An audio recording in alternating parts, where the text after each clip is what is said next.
I can't even stress enough what we just did by literally adding a fan. Hold on, that fan there. And then we're getting the blow. Give us some poses there now. Woo! Think Beyonce on the beach. Think we're in the Caribbean. 6 foot.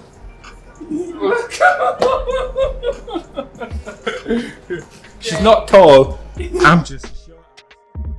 And in today's video, I'm going to show you guys how I use one light to create 3 different unique looks here in the studio. Studio photography can feel like a very daunting process, but in actual fact, it's very simple. If you follow this method, the keep it stupid simple method, you can achieve some wonderful things and create some amazing images. Each and every one of these images was created using one light. So that's what I'm going to be showing you guys today. And for your first setup, you want to go for something a little bit more traditional. This is one of those setups that you will see probably about 98-99% of photographers use in studio. It is having your light at a 45-degree angle and about 5 to 10 foot away from your model. Bear in mind, the size of your light relative to your model will also dictate the softness and quality of that light. In other words, the bigger your softbox or your modifier, the softer the light will be. So the smaller the modifier, the harder the light will be. So for our first setup, what we went for is a 95 cm softbox, and that was paired with a 200 watt strobe. We actually took off the outer diffusion of the softbox and left the inner diffusion, which gives us a little bit more specularity with the light and a little bit more sharpness. In terms of our lens and camera choice, this is totally irrelevant for these setups. You can actually create these setups with any camera within a studio environment. But I know you guys like to know what camera and lens we use, so I'll tell you guys anyway. For each and every setup, we use the Tamron 28-75 2.8, and that was paired with the Sony a7 IV. We're roughly between f6 to f8, just to get a lot of detail and a lot of sharpness.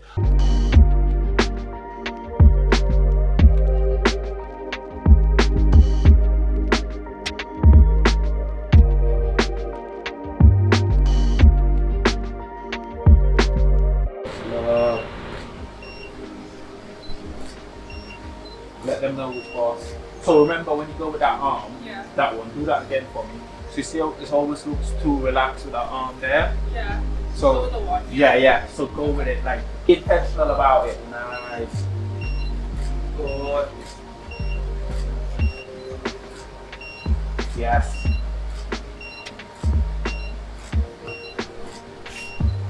Good. Next look side now.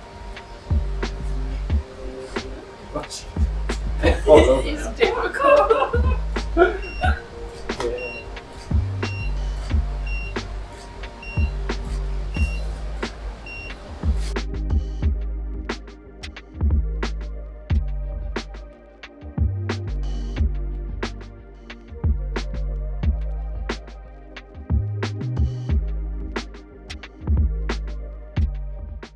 For our second setup, we're going to go with something a little bit more different. We're going to go with something, it's not traditionally used in this way, but I found it's one of the best ways and easiest ways to get a really nice, super soft light. Yes, if you don't have access to a big modifier, this could be one of those ways that you can actually utilize one light to create a much more softer light source. And it might be possible to do this in a couple of different ways, but it all dependent on the space that you're actually shooting.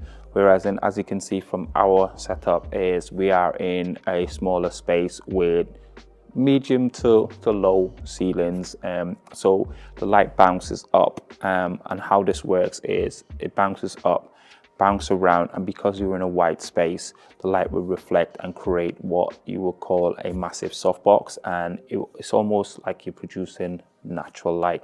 So this is one of those ways, if you want to replicate natural light, you can use this setup. We kept the same softbox, and all we did was turn the softbox up to the ceiling. By the softbox bouncing up to the ceiling, it bounces around and creates a really nice soft light source. So that's what you get with this particular setup. And like I said, this setup works really nicely if you're trying to replicate window light or natural light within a studio environment. That one, keep that one there, but that one with the pose, yeah, right there. But keep that one up, like what you had it. Keep this there? Yeah, right there. Beautiful.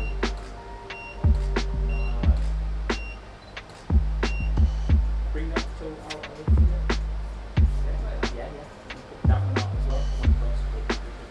So it's all about when you do that there and then you lean forward. Remember when you did that one before, when your hips feel like it's gone. That's basically why we're going to try and get. Okay. Right here, let's put that down.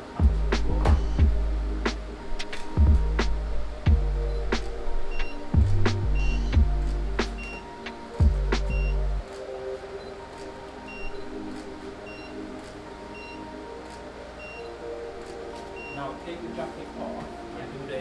Remember what you said about just almost like you're just resting it on you. Yeah. And just like how you're holding it there, Yeah. the thing. So go. Yeah.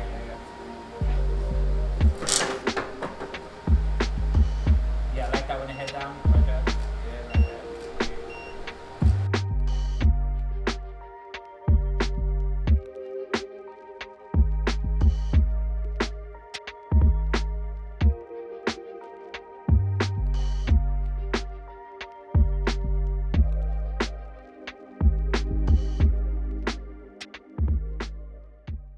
And for the third setup, this one is a little bit different from the other two, but it's actually a mix of both soft as well as very contrasty, shadowy light. So you get like the perfect balance using this setup. And this is the boom setup. By simply booming your light slightly above your model, what I tend to do and what I tend to recommend is you want to get the edge of the softbox just by before the model, so you get a much more softer light, but you also get much more defined shadows as well. Because the light is coming from a higher distance, it will cast really nice shadows that will then outline the jawline, give you really nice definition on the jaws, etc. In terms of our setting for this, again, we kept our settings relatively simple, exactly the same as before. All we've done is change the position of the light, and we also added the second diffusion material back on. That then softens the light even more. You could do the setup without the diffusion material, and that will give you a much more specular light. But also what you want to pay attention to is the light fall off, and if your model has his or her head too low, what you will do is then create really nasty shadows. So you want your model to have the head almost looking upwards, and that will then give you a really nice fall off of light. And if you can actually manage to get some shots with the light within your model's eyes, that will be amazing. But with this setup, as you can see, you can shoot this setup with any background. But for instance, we shot this setup with a white background, but as you can see, it will turn into gray because the light is falling off like that. It's not actually hitting the background directly, so it turns into sort of like a medium-ish gray. So you get three completely different looks from setup 1 all the way through to setup 3, and that will give you a lot of versatility within your arsenal and gives you a lot more opportunity to create more amazing work. So you kind of sit up on it. Oh, Like, yeah. Ooh, that's a leg workout. Yeah. So do it a little bit more at an angle. Yeah. Right? There we go. Yeah. So that we can then see the other arm when you do go up a little bit. Like, go down a little bit more right there. And use the other arm to play with the hair. Yeah. Beautiful. So that love. Exaggerate it even. Bring all the hair onto that one side and play with it. This side? Yeah. see what that looks like.